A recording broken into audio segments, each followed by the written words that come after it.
صدق اللہ العظیم، صدق صادق المصدوق علیہ الصلاۃ والتسلیم۔ ان اللہ وملائکتہ یصلون علی النبی یا ایھا الذین آمنوا صلوا علیہ وسلموا تسلیما۔ اللہم صل علی سیدنا مولانا شفیعنا وحبیبنا وطبیبنا ونبینا ومولانا محمد وعلی آلہ واصحابہ واہل بیتہ وذریاتہ وبارک وسلم۔ صلاۃ و سلام علیکہ یا رسول اللہ صلی اللہ تعالی علیہ وسلم۔ آج کا یہ ایک روزہ جلسہ علاقے کا نام تھوڑا سا دشوار ہے میرے لیے، اس لیے یاد بھی نہیں رہ پا رہا ہے، حالانکہ 2-4 بار پوچھ چکا ہوں۔ جٹوا گورائڈا کیا نام، دیکھیں نام بڑا، ڈورا ٹانڈا بڑا نام ہے۔ خیر آپ لوگ لیتے ہیں روزانہ تو اس لیے آپ کو عادت ہے، اب یہ میرے لیے بالکل نیا نام ہے جو لینے میں بھی دشوار ہو رہا ہے۔ بہرحال آپ کے اس علاقے میں پہلی بار حاضر ہوا ہوں، اور غالباً چھوٹا سا گاؤں ہے جہاں تک میں جان رہا ہوں، یہ سمجھ رہا ہوں، اس لیے اس گاؤں کے اعتبار سے یہ ایک کثیر مجمع ہو سکتا ہے۔ حالانکہ میری تقریر میں بہت کثیر مجمع ہوتا ہے عموماً، لیکن مجمع کا انحصار آبادی پر بھی ہوتا ہے، آبادی پر بھی منحصر ہوتا ہے کہ کس جگہ کتنا مجمع ہے، اور جلسے کی کامیابی مجمع پہ زیادہ نہیں ہوتی، اس پر ہوتی ہے کہ سننے والے کتنے باذوق ہیں۔ 4 آدمی بھی اگر ذوق سے سن رہے ہیں تو جلسہ کامیاب ہے، اور اگر 4000 آدمی بھی ذوق سے نہیں سن رہے تو جلسہ ناکام ہے۔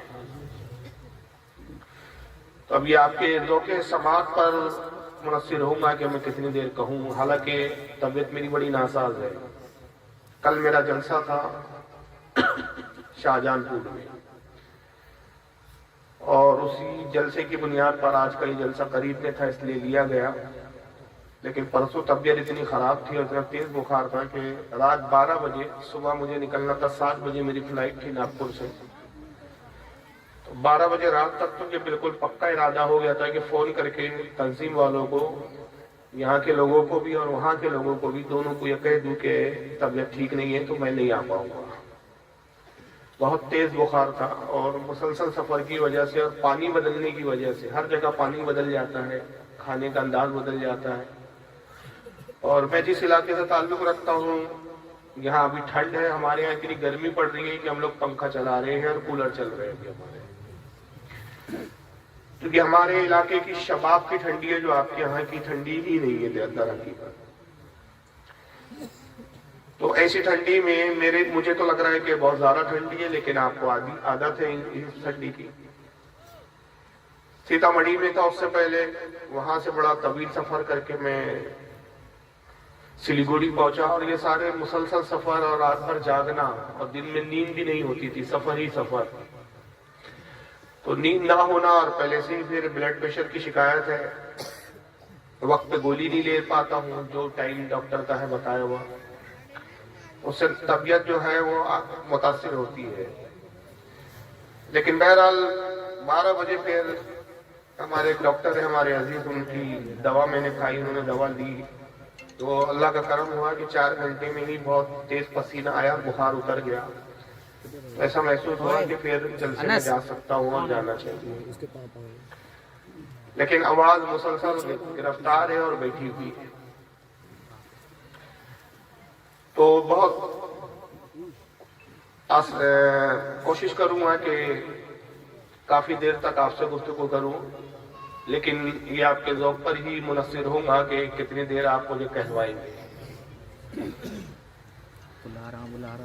اس وقت رات کے 12 بج رہے ہیں، عموماً ہمارے ہاں اس سے کچھ پہلے ہی بلکہ جلسہ ختم ہو جاتا ہے، لیکن آپ لوگوں کے یہاں کی یہ بڑی عجیب روایت ہے، اور مجھے بڑا مشکل لگتا ہے کہ اللہ جانے اس کی کب اصلاح ہوگی کہ رات بھر جلسہ چلانا ایک فیشن ہو گیا ہے، رات بھر جلسہ چلتا ہے اور فجر کی نماز سب کھول کر دیتے ہیں، تو اس جلسے کا کوئی فائدہ ہی نہیں ہوتا کہ جب نمازی ہی نہیں بن پا رہے ہیں ہم، تو پھر جلسے کا فائدہ کیا ہے؟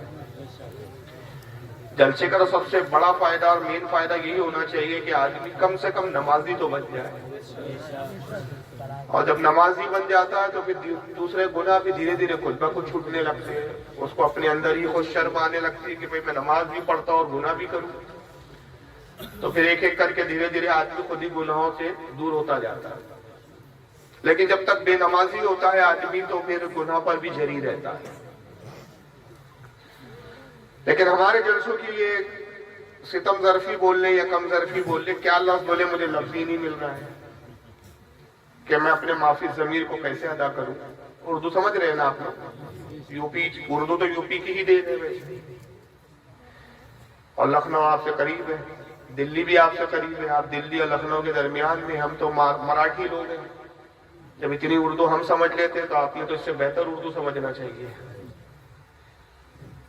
تو میں اپنے معافی ضمیر کو کیسے ادا کروں کہ بھائی جلسے کا انداز بدلنے کی ضرورت ہے. اگر آپ اپنا مسلک بچانا چاہتے ہیں، کڑوی سچائی ہے. اس سے پہلے بھی میں نے کچھ جلسوں میں تنبیہی جملے کہے، کچھ کو ناگوار گزرے، کچھ کو پسند آئے. اب یہ لوگوں کی طبیعت پر ہے کہ کس طرح وہ میرے جملوں کو لیتے ہیں. لیکن میں جو کہتا ہوں تجربے کی بنیاد پر کہتا ہوں، کیونکہ ہم لوگ دورے بھی کرتے ہیں، گھومتے ہیں، ہر طرح کے لوگوں سے تعلق اور واسطے پڑتے ہیں. پڑھے لکھے لوگوں سے بھی واسطہ پڑتا ہے. تو میں نے اپنے تجربے کی بنیاد پر دیکھا ہے کہ ہمارے جلسوں سے پڑھا لکھا طبقہ بزدل ہے. ہمارے جلسوں میں ڈاکٹر نہیں آتے، انجینئرز نہیں آتے. اب مجھے نہیں پتا یہاں کتنے پڑھے لکھے لوگ ہیں، یہاں کا ایجوکیشن کا ریشو کیا ہے وہ میں نہیں جانتا. لیکن میں بڑے بڑے شہروں کی بات کر رہا ہوں جہاں کثیر آبادی کوالیفائڈ پڑھی لکھی ہوتی ہے، تعلیم یافتہ ہوتی ہے. لیکن سنیوں کے جلسے میں تعلیم یافتہ طبقہ نہ کے برابر ہے. اس کے اسباب ایک دو نہیں، بہت سارے ہیں. مولانا روم کی زبان میں پورا جسم پھوڑوں سے بھرا پڑا ہوا ہے، میں مرہم رکھوں تو کہاں کا رکھوں. ایک جگہ پھوڑا ہو، ایک جگہ زخم ہو تو مرہم رکھ کے علاج کیا جائے. جب پورا جسم ہی زخمی ہو تو پھر مرہم رکھے بھی تو کہاں کا رکھے. دیر رات تک جلسوں کا چلانا، اس کے بعد مقرروں کا دیر رات میں تاخیر کے ساتھ تقریروں کا شروع ہونا، پھر لا یعنی بے مقصد باتیں تقریروں میں، اور پھر مولوی صاحب علم سے زیادہ چیخنے پہ زیادہ ترجیح دیتے اپنی تقریر کو. معلوم ہوتا ہے کہ جتنا چیخیں گے تو شاید وہ سوچتے ہیں کہ اتنی حقانیت زیادہ ثابت ہوگی. حقانیت چیخنے سے ثابت نہیں ہوتی، دلیلوں سے ثابت ہوتی ہے. اعلیٰ حضرت فاضل بریلوی چیختے نہیں تھے، اپنے ایک کمرے میں بیٹھ کے صرف کتابیں لکھتے تھے، مگر دلائل اتنے مضبوط ہوتے تھے کہ کسی کا باپ اس کا انکار نہیں کر پاتا. قصر مینار رضا تو بہت بلند کافی ہے، تم اس کے پہلے زینے پہ چڑھ کے دکھلا دو. فتاوی رضویہ تو کرامت ہے، ہدایت بخشش پڑھ کے دکھلا دو. تو فتاوی رضویہ جیسی کتاب جو کرامت ہے، یہ کرامت کا صدور تبھی ہوتا ہے کہ اس میں چیخ نہیں ہے، دلائل کے انبار ہے. مگر ہمارے یہاں اکثر و بیشتر مقررین چیختے بہت ہیں. وہ سمجھتے کہ اسی یہی فن ہے. معلوم ہوتا ہے کہ تقریر کم کر رہے ہیں، چورن زیادہ بیچ رہے ہیں. جیسے سڑک کے کنارے کوئی چورن بیچتا ہے اور ایک ہی سانس میں بولے جاتا ہے، وہ یہ چورن پیٹ درد بھی اچھا کرتا ہے، یہ آزما بھی ٹھیک کرتا ہے، یہ پاخانہ بھی ٹھیک کرتا ہے، یہ پاخانہ بھی صاف کرتا ہے، یہ پیٹ کو بھی صاف کرتا ہے. ایسا لگ رہا ہے تقریر نہیں ہو رہی، چورن بیچ رہے ہیں. یہ تقریر نہیں ہوتی. اللہ کے رسول نے فرمایا کلام جادو ہوتا ہے. کلام جادو ہے، دلوں پہ اثر کرتا ہے. تو جادو تب ہوتا ہے کہ الفاظوں میں اتار چڑھاؤ، لب و لہجہ الفاظوں کی ادائیگی میں اتار چڑھاؤ ہو. جہاں بلند آواز سے جملہ کہنا ہو وہاں بلند آواز سے کہا جائے، جہاں آہستہ ہو آہستہ. ایک ہی جو گیتانجلی ایکسپریس کلکتہ سے چلی تو بمبئی رکیں گی، ایسا انداز نہیں ہونا چاہیے. تو بہرحال اگر یہ اصلاح ہو جائے ہمارے ہاں تو انشاءاللہ پھر ہمارے ہاں لوگ بھی آئیں گے. جب پتا ہوا کہ بھائی کام کی باتیں مختصر وقت میں ہوتی ہے، جلسہ مختصر وقت میں ختم ہو جاتا ہے، تو اچھے لوگ بھی آنے لگیں گے. بہت بڑا طبقہ اس وجہ سے بھی جلسوں میں نہیں آتا. رات بہت ہو جائیں گی، بھائی کل یہ کام ہے، آفس جانا ہے، ڈیوٹی پر جانا ہے، کام پر جانا ہے. چھوڑیے کون رات خراب کرے گا. اب یہ ہوتا ہے، کچھ کہتے ہیں، ہم بھی کہتے ہیں، میں بھی کہتا ہوں، بھائی قوالی میں لوگ رات رات بھر جگتے ہیں. تو قوالی میں جو طبقہ بیٹھتا ہے وہ قابل طبقہ نہیں ہوتا، چولا کا طبقہ ہوتا ہے، جن کو جاگنا ہی ان کی فطرت ہوتی ہے. اور یاد رکھیے قوم میں اگر ایک پڑھا لکھا آدمی گمراہ ہوتا ہے، ایک پڑھا لکھا آدمی،